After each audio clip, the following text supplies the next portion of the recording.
하나님의 은혜로 2021년도 마지막 주 예배를 하나님 앞에 드리게 되었습니다. 모든 것이 하나님의 은혜였고 하나님의 인도하심 속에 있었다는 사실을 감사하기 바라고요. 또 그 축복을 하나님 앞에 영광을 돌리는 저와 여러분 되시기를 바랍니다. 불신자들은요, 나를 굉장히 중요하게 여깁니다. 그래서 무슨 날 그러면 그 날을 굉장하게 중요하게 여기거든요. 하물며 한 해를 마무리하면서 우리는 어느 자리에 있습니까? 예배하는 자리에 있으면서 하나님의 인도하심과 감사하는 그런 자리에 있다. 이것이 계속되어지고 쌓인다. 그러면 불신자하고는 분명히 다른 또 다른 하나님의 계획과 축복을 반드시 하나님을 보게 하실 것이다. 그런 축복의 날인 것을 감사하면서 오늘 예배하는 귀한 시간 되기를 바랍니다. 지난 주간에 만민의 생명을 구원하시려고 라고 하는 말씀을 우리가 함께 보았습니다. 하나님은 저와 여러분을 부르실 때에 이미 237 복음화 때문에 하나님이 부르셨다는 거예요. 그래서 저와 여러분은 그냥 이렇게 어쩌다가 주원께 오고 어쩌다가 신앙생활하는 게 아니고 하나님의 절대 계획 속에서 지금 이 자리에 앉아 있는 겁니다. 나의 인생 자체가 하나님의 절대 계획 속에 지금 있는 거예요. 내가 어려움을 만난다, 좋은 일을 당한다, 또 고난을 만난다. 그 모든 것들이 하나님의 절대 계획 속에 있다는 사실을 믿으시기 바랍니다. 왜냐하면 하나님은 우주 만물을 하나님의 주권을 가지시고 움직이신다. 여러분, 어쩌다가 여러분이 예수 믿게 됐습니까? 아닐걸요. 여러분이 이 자리에 나온 것이 재수가 좋아서요? 아닐까요? 하나님의 절대 계획 속에 있다는 사실. 그렇다고 하면 절대 계획 속에 있기 때문에 우리는 무엇을 붙잡으면 되냐? 하나님의 절대 언약, 말씀을 붙잡으면 됩니다. 지난주에 관해도 제가 힘있게 얘기했습니다. 하나님을 믿는 것은 말씀을 믿는 것이다. 말씀을 붙잡은 것은 하나님을 믿는다라고 표현한 것이다. 그렇기 때문에 말씀 곧 하나님. 내가 하나님을 믿는다 그 말은 하나님의 말씀을 붙잡는다 그 말. 많은 사람들이 예수를 믿으면서 신앙생활하면서도 뭐가 없느냐? 말씀이 없어요. 말씀. 내게 평생의 언약, 일과 사건 속에서 하나님의 계획이 무엇일까? 라고 하는 그 일과 사건을 통해서 하나님이 주시고자 하는 계획이 있는데 그거를 모른다. 자, 그러면 내가 하나님의 절대 계획과 하나님의 절대 여정 속 언약을 가지고 있다. 그러면 내 인생 전체가 뭐냐 하면 지금 하나님의 그 말씀을 이루는 과정 속에 있는 여정이라는 게 여정. 이스라엘 민족들이 광야길 40년 가는 그 과정 속에 하나님은 훈련하시고 연단하시고 다듬어서 마침내 하나님이 언약하신 그 가나안 땅에 믿음의 사람을 데리고 들어가셨다는 사실. 광야 40년은 뭐였느냐? 여정이었다는 거예요. 여정. 오늘 저와 여러분의 삶이 내가 하나님의 자녀요, 하나님의 말씀이 내 안에 있다면 나의 인생에 걸어가는 걸음은 지금 여정이다. 그래서 2021년도 하나님의 언약의 예정 속에 지금 왔고 마지막 주 예배를 하나 앞에 드리는 거예요. 그러면 2022년도를 뭘 가지고 가야 돼요? 하나님의 말씀을 가지고 가야 돼요. 그래서 여러분 원단 메시지를 왜 중요하게 보느냐? 주원교회 원단 메시지를 왜 중요하게 보느냐?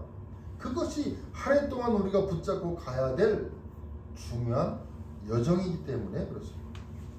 그 여정을 통해서 무엇 하기를 원하시느냐? 하나님은 저와 여러분의 삶에 반드시 여러분 개인을 향하신 절대 목표가 있습니다. 그 절대 목표가 한마디로 딱 얘기한다면 237 복음화입니다. 세계 복음화. 내 가정, 내 학업, 내 산업, 내가 만나는 모든 사람들의 일 어디와 연관이 있느냐? 2, 3, 7과 연관이 있다. 이 절대 계획과 언약과 여정과 목표를 붙잡고 하나님이 나와 함께 하신다는 사실을 누리셔야 돼요. 항상 누리세요. 그걸 다르게 표현하면 기도한다. 일하시면서 순간순간에 일하시면서 저도 오늘 아침에 이제 눈을 뜨자마자 저도 이제 기도를 해요. 잠결에 왔다 갔다 하면서. 근데 오늘은 아주 기분이 좋게 기도를 했어요.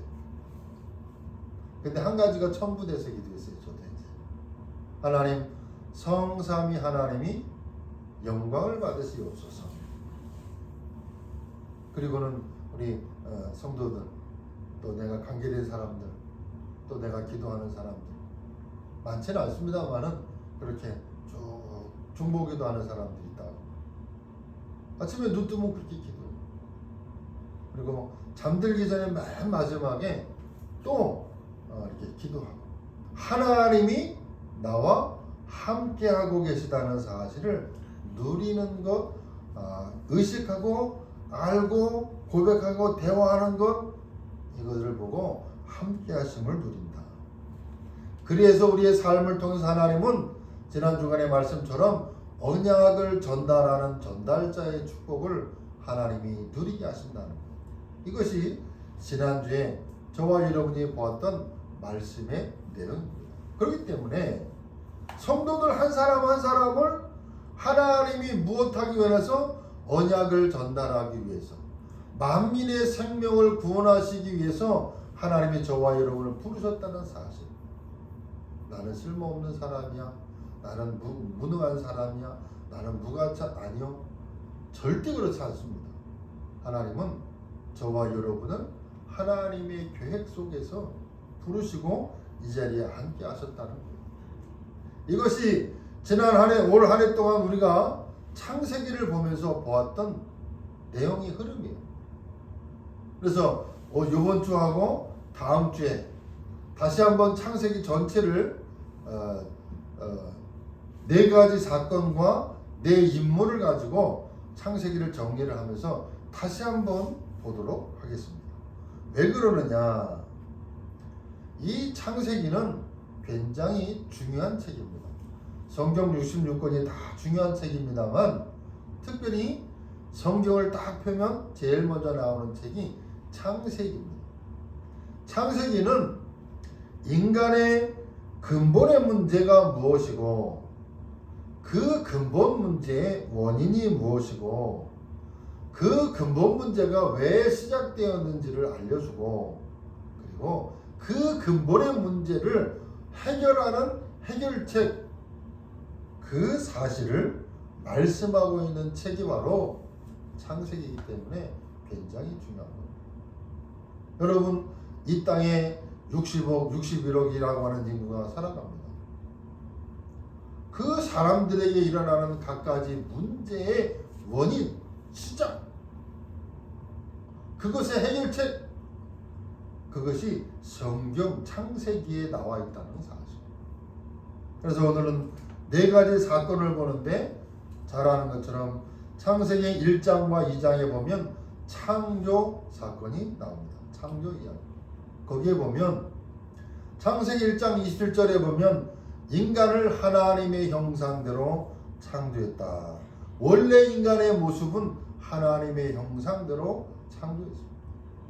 그냥 막무가내로 창조하신 것이 아니고 창조하실 때 창조 원리가 있다는 거예요. 창세기 1장 11절에 보면 나무는 땅에 뿌리를 내리고 있을 때 행복하도록.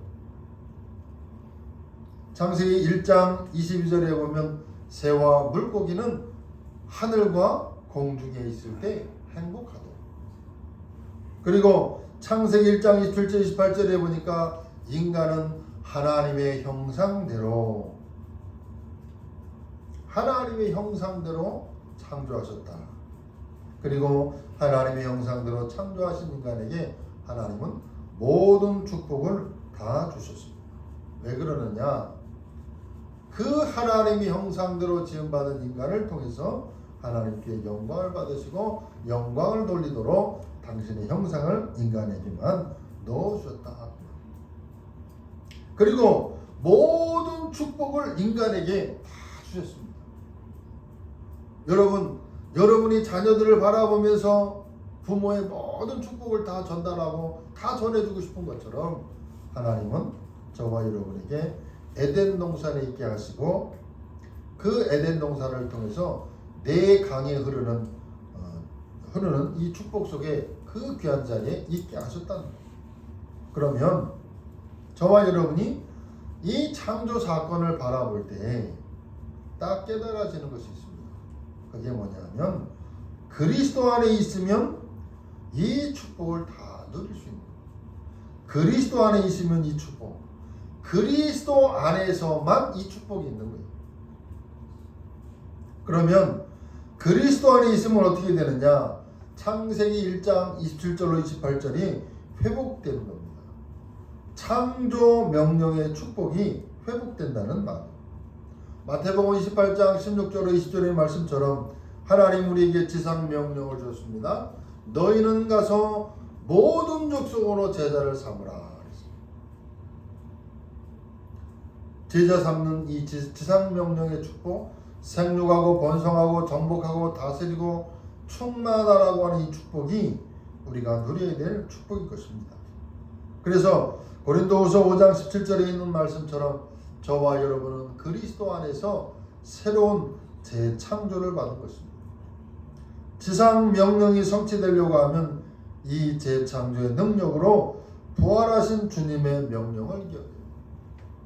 그런즉 그리스도 안에 있으면 새로운 피조물이라 이전 것은 지나갔으니 보라 새 것이 되었도다.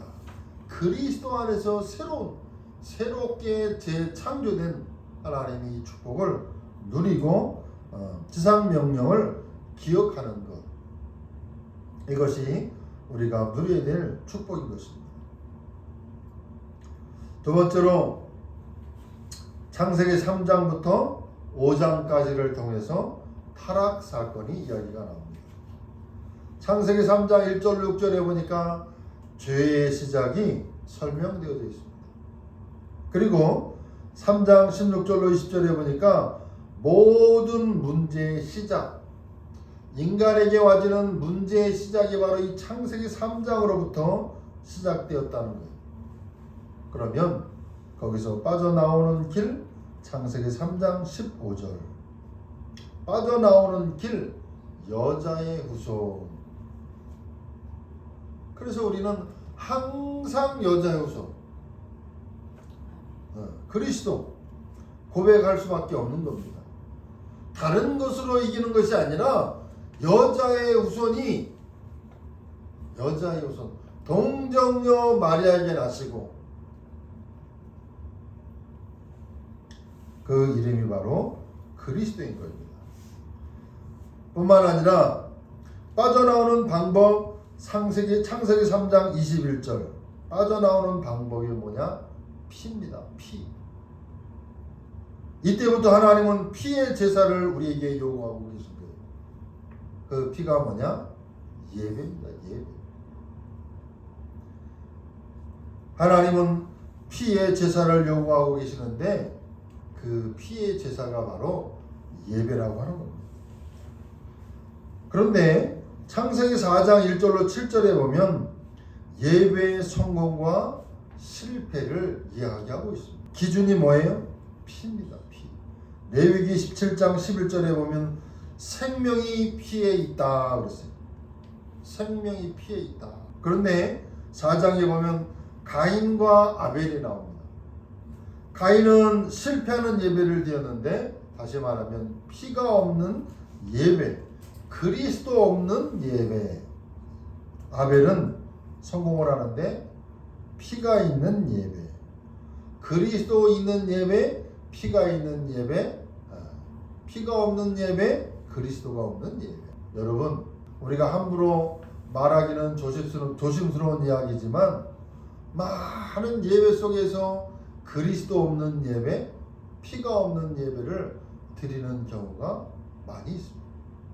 여러분이 예배하면서 설교를 들을 때 설교의 내용이 잘 됐다, 잘한다, 그것을 듣기 위해서 여러분이 이 시간 나오는 게 아닙니다. 예배에는 항상 피, 언약, 그리스도, 복음, 이게 나와야 돼요. 그렇기 때문에 처음부터 복음과 종교와의 싸움인 것입니다. 복음과 종교의 싸움. 그런데 화려하고, 이따가도 나오겠습니다만, 화려하고 흥황하고 좋게 보이는 것이 뭐냐? 종교입니다. 종교라니까요. 그러나 그 속에는 참 생명, 참 복음 없는 예배. 그래서 창세기 4장에서부터 이미 복음과 종교와의 싸움, 빛과 어둠이 싸움인 것입니다. 하나님은 강한 자, 멋진 자를 쓰는 것이 아니라 피 있는 자, 피의 언약을 붙잡은 자, 그 사람을 쓰는 겁니다, 여러분. 그 사람의 능력, 그 사람의 배경, 그 사람의 환경, 이거 보고 쓰는 게 아닙니다, 여러분. 어떤 바탕과 배경은 될 수 있지만 그 사람의 경력 가지고 하나님 쓰는 게 아니라 하나님은 피 언약을 붙잡은 자를 쓰신다. 그러면서 창세기 4장 후반절에 보면 16절로 24절에 보면 언약 밖에 백성이 나와요. 하나님의 관심은 누구에게? 언약 백성에게 있습니다. 그래서 성경은 계속 얘기합니다. 이삭과 이스마엘, 야곱과 에서. 언약 밖의 백성들을 보니까 창세기 4장 16절로 24절에 보니까 세상 문화에 굉장히 공헌을 합니다. 그러나 하나님은 그들을 사용하지 않으신다는 사실. 또 창세기 5장에 보면 언약 안의 백성을 설명하고 있습니다. 여러분, 종교와 복음의 싸움, 언약이 있느냐, 언약 없느냐, 언약 안에 있느냐, 언약 밖에 있느냐, 이거를 3장, 4장, 5장을 통해서 계속 설명하고 있습니다. 그러면 우리가 이 말씀을 통해서 깨달아야 될 부분이 뭐냐? 하나님이 먼저 처음부터 우리에게 복음을 주셨다는 사실. 타락한 이후에, 타락 사건 이후에 바로 하나님은 우리에게 복음을 먼저 주셨다는 거예요. 창세기 3장 15절. 그래서 우리는 전도의 내용이 피, 오직 그리스도, 여자의 후손, 이걸 전달하는 겁니다. 언약 전달자의 축복을 누리라 그랬어요. 언약을 뭘 전달하느냐? 피, 여자의 후손. 이때부터 인간에게 하나님은 피의 제사를 요구하고 계십니다. 그래서 아브라함이 가는 곳마다 단을 쌓고 피를 뿌리고 제사를 드렸다는 거예요. 한 일이 이거밖에 없어요. 가는 곳마다 제단을 쌓았다. 여러분, 예배드리고 예물만 드렸던 민족이 유대인들입니다. 유대인들은 어디를 가는지 예배했고 예물을 드렸습니다. 성경에 보면 그러나 그러면서 세계를 정복한 민족이 바로 유대인들입니다. 하나님 앞에 예배하고 세계를 정복했던 사람들이 바로 유대인들. 그러니까 유대인들은 지금도 틀린 것이지만, 종교지만 계속 하나님의 말씀을 후대들에게 양육하고 전달하고 아주 각인시키죠. 신명기 6장에 있는 것처럼 하나님은 앉았을 때인지 일어날 때인지 나갈 때인지 들어올 때인지 이마에 표를 삼고 부지런히 그것을 가르치라고 말씀했는데, 그거 하나만 잘했는데도 세계를 정복한 민족이 바로 유대인들입니다. 아브라함은 가는 곳마다 단을 쌓고 피를 뿌리고 예배했습니다. 출애굽기 3장 18절 희생제사, 이 피제사를 회복하게 될 때에 애굽에서 빠져나왔다는 사실을 기억하십시오. 다른 것으로 이기는 게 아닙니다. 다른 것으로 승리하는 게 아니다. 그래서 우리가 오직 그리스도를 말하는 이유가 왜 그렇습니까? 이 길밖에는 사단에서, 흑암에서, 저주재앙에서, 지옥 배경 속에서 빠져나올 수 있는 길이 이 길 외에는 없어요. 그래서 우리는 오직 그리스도를 말합니다. 예배의 기준이 바로 뭐냐? 피제사, 그리스도. 하나님의 관심은 언약을 잡은 자요. 세상 사람들의 기준은, 관심은 세상에 있다는 사실. 사람들의 관심은 세상에 있습니다. 그러나 하나님의 관심은 언약을 붙잡은 자에게 관심이 있다는 것입니다. 세 번째로 창세기 6장부터 8장을 통해서 홍수 사건이 나옵니다. 자, 6장에 보면 네피림 시대가 나오죠. 우상에 빠진 시대요. 자, 언약을 놓쳐버리니까 이게 하나님이야. 그러고는 우상을 자꾸 만든다. 언약을 놓치고 우상에 빠진 시대입니다, 여러분. 다르게 얘기하면 불신자들은, 세상은 하나님은 눈에 보이지 아니하니까 우상을 만들어 놓고 이것을 하나님인 것처럼 믿는다. 보이는 것을 자꾸 보는 거죠. 하나님은 영이시다. 우상에 빠진 시대요. 6장 8절로 9절에 보니까 심판에서 빠져나온 사람이 있어요. 그게 누구냐? 노아입니다. 노아는 은혜를 입은 자다. 이렇게 말씀하고 있습니다. 은혜를 입는 방법, 하나님과 동행하는 방법, 예배, 피제사요. 하나님의 은혜를 입는 방법이 피제사다. 우상 시대요, 네피림 시대였지만 그 시대 속에서 은혜를 입은 사람 노아. 그러면 그 6장을 통해서 한 시대의 심판을 이기는 방법, 바로 방주인 것입니다. 네피림 시대요, 우상 시대요, 홍수를 통해서 그 시대를 심판하는 하나님의 그 시대 속에서 살아남는 방법이 뭐냐? 방주거든요. 자, 7장을 통해서 방주 안에 있는 자는 구원을 받습니다. 8장은 방주에서 나오는. 그래서 이 말씀을 통해서 우리가 깨달아야 할 부분은 하나님의 심판을 이기는 방법, 전도의 방법. 전도자의 자격은, 누가 전도자의 자격이냐? 의인이어야 됩니다. 의인. 노아가 하나님의 은혜를 입었고 당대 의인이다. 이렇게 성경에 기록되어 있습니다. 그러면 노아가 대단한 사람이냐? 대단해서 은혜를 받느냐? 아니거든요. 피 언약을 붙잡고 예배 속에 있었던, 그래서 하나님의 은혜를 입은 자 노아인 것입니다. 오늘 저와 여러분들도 하나님 보시기에 의인이라는 사실을 기억하시기 바랍니다. 의인은 어떤 사람이냐? 하나님과 동행하는 사람이요, 언약을 붙잡은 사람이요, 피제사의 비밀을 아는 사람이요, 메시아의 비밀을 아는 사람이요, 하나님과 동행하는 비밀을 아는 사람을 보고 의인이다. 또 다른 말로 하나님의 자녀다. 또 다른 말로 이 시대 전도자다. 그 말. 마태복음 16장 13절로 20절에 있는 말씀처럼 그리스도를 바로 알아야 그것이 그 사람의, 그러니까 그리스도를, 너희는 나를 누구로 하느냐? 세례 요한 같다 합니다. 엘리야 같다 합니다. 예레미야 같다 합니다. 선지자 중에 하나인 것처럼 그리스도를 알아버리면 틀린 겁니다. 내가 그리스도를 어떻게 하느냐에 따라서 그 사람의 신앙의 색깔이 나오는 것입니다. 그 안에서 그 사람의 신앙이 다 나오게 되어져 있다. 전도의 방법은 뭐냐?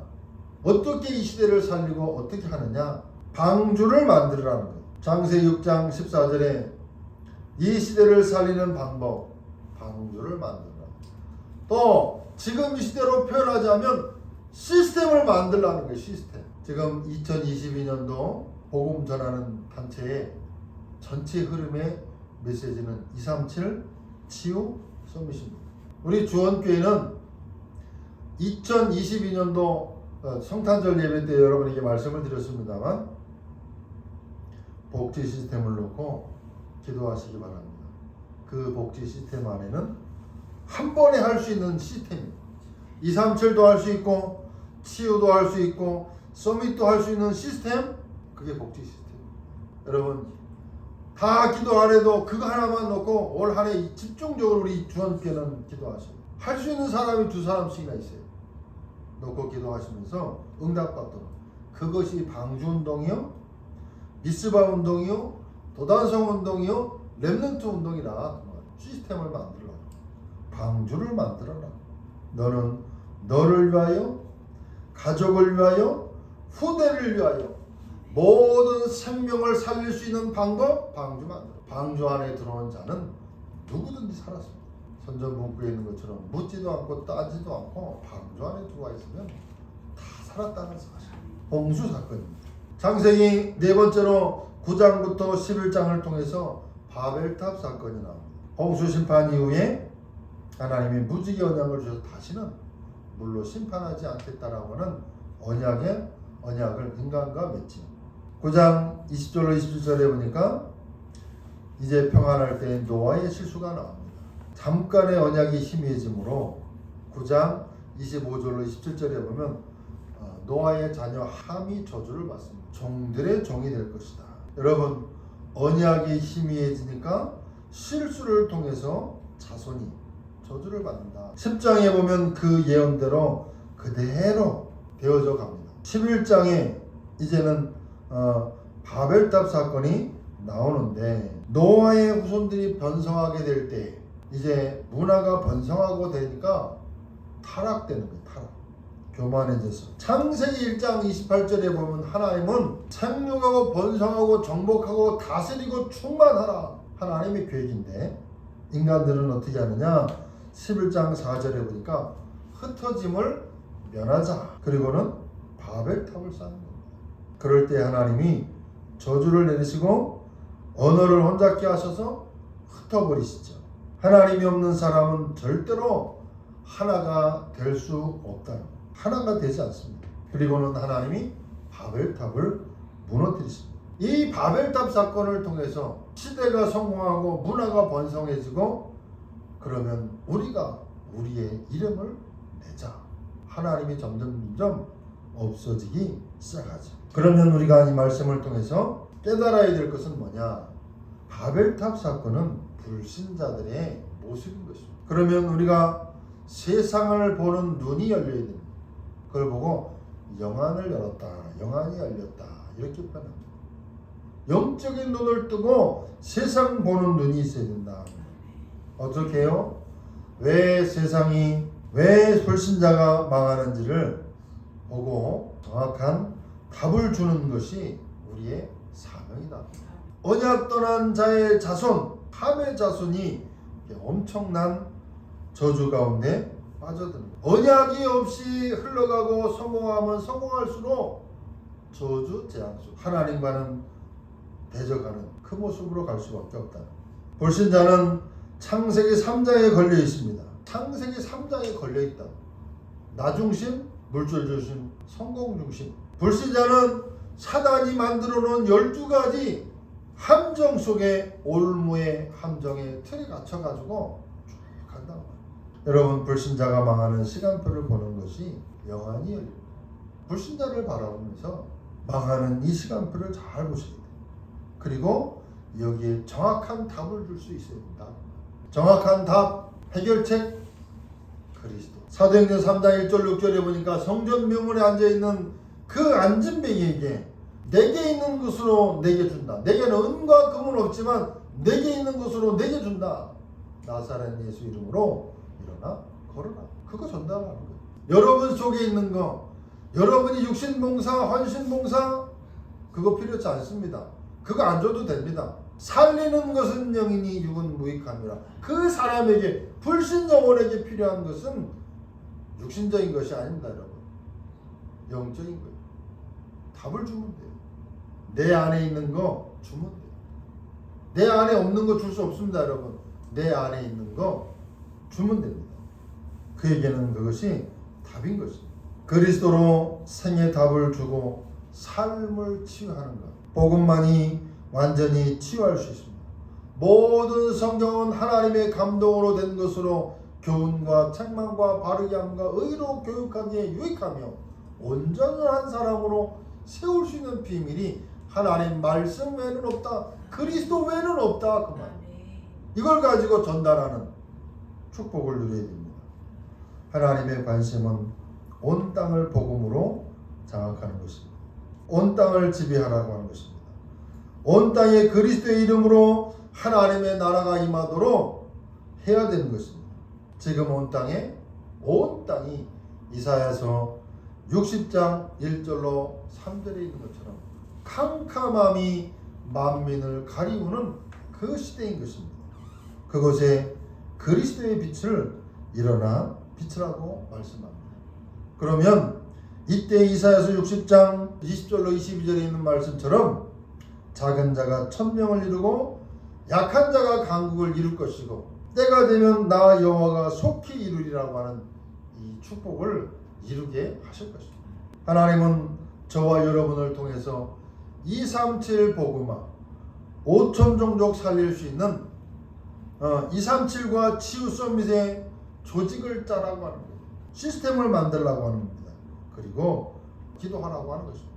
우리가 창세기의 4가지 사건, 창조, 타락, 홍수, 바벨탑 사건, 이것을 통해서 창세기 중요한 키들을 우리가 봤습니다. 여러분, 2022년도 새로운 응답이 시작되는 축복의 해가 되기를 주의 이름으로 축원합니다. 전무후무한 응답이 시작되어지는 2022년도가 되기를 주의 이름으로 축원합니다. 기도하겠습니다. 하나님 감사합니다. 한 해 동안 창세기를 통해서 하나님이 주신 그 말씀 속에서 언약을 붙잡고 지나올 수 있도록 축복하신 하나님, 새로운 2022년도도 하나님의 말씀 속에서 우리의 모든 삶 속에 역사하시고 인도하시고 축복하시는 그 그리스도의 언약을 붙잡고 승리하는 뿐만 아니라 하나님 이 복음을 237 나라 부안복음화에 전달하는 언약의 축복을 누리는 귀한 성도들의 삶, 우리 좋은교회가 되어지도록 축복해 주옵소서. 예수 그리스도의 이름으로 기도하옵나이다.